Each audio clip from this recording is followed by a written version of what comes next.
अब पूजन करते रहा। अब एक दिन क्या हुआ, भगवान को देखने लग गया कि मैं रोज भोग लगाता हूं। साधु जी भी भोग लगाते थे, लेकिन भगवान तो भोग को खाते ही नहीं है। अब वो बेचारा भोला भाला क्या जाने भगवान मेरे भोग को कैसे नहीं खाते।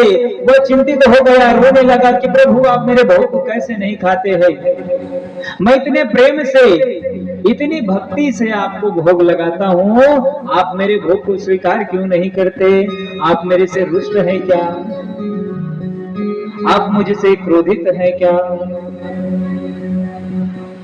भगवान उनकी जो है प्रेम भक्ति को देखकर, भक्ति भाव को देखकर, विनम्र भाव को देखकर, समर्पण भाव को देखकर धूर विधूर हो गए। भगवान भोलेनाथ साक्षात प्रकट हो गए उस लड़के के सामने, उस व्यक्ति के सामने। हाथ जोड़कर प्रणाम करने लग गए, जयकारा करने लग गए। प्रेम से उमापति महादेव निवेदन करने लग गए, प्रार्थना करने लग गए, प्रणाम करने लग गए। अरे प्रभु आप साक्षात प्रकट हो गए। भगवान कहे जिनके मन में मेरे लिए प्रेम है, भावना है, भक्ति है, निस्वार्थ जो मेरी पूजा करता है, उसके लिए मैं जो है प्रत्यक्ष रूप में प्रकट हो जाता हूँ। और तूने निस्वार्थ भाव से मेरी पूजन की है, भोग अर्पण किया है, तो मैं कैसे नहीं आता।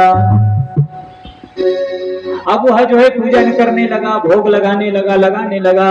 अब जो है गुरुदेव आए, साधु जी आए, साधु जी को बात बताया कि प्रभु मैंने देखा है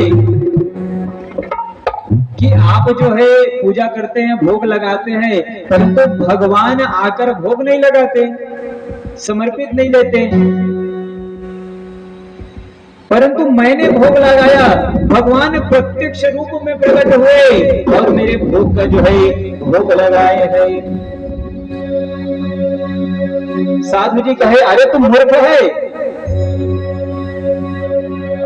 अरे नादान, हम इतने वर्षों से, विगत वर्षों से जो है तपस्या कर रहे हैं, पूजा कर रहे हैं, भोग लगा रहे हैं, नियम धियम से इनका पूजन कर रहे हैं, अभी तक तो हमें भगवान का दर्शन नहीं हुआ। तो अभी का बालक जैसे तैसे पूजा हम लोग का देख के सीख गया, अब थोड़ा बहुत पूजा करेगा, क्या उससे भगवान प्रकट होंगे? हम विगत वर्षों से इतना नियम धियम से इनकी पूजा अर्चना कर रहे हैं, हमें अभी तक दर्शन नहीं हुआ। अरे तुझे कहां से हो गया? तेरी मति तो नहीं मारी गई?